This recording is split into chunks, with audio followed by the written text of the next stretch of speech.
Костур од 7 и 8 век пред нашата ера, реконструкција на гроб од археолошкиот локалитет Коколов рид, кој беше истражуван изминатите 2 години.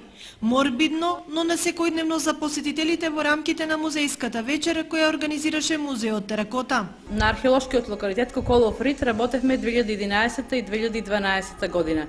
Истраживме 3 тумула со 4 погребувања во тумул 1.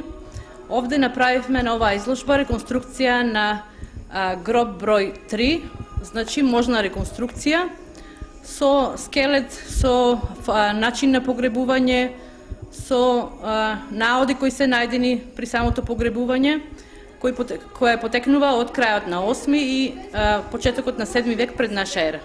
А со оваа музејска ноќ најавуваме дека започнуваме со реализација на проектите кои што се финансирани од Министерството за култура, финансирани од според националната програма за финансирање проекти од национален интерес. Коколов рид е исто така еден од овие проекти. Продолжуваме и оваа година со, мислам дека ќе биде целосно доистражување на локалитетот и конечна подоцна негова презентација пред научната и пошироката јавност.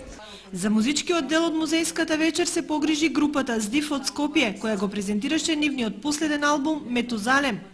Музејската ноќ 2013 година е финансирана од Министерството за култура и општина Виница.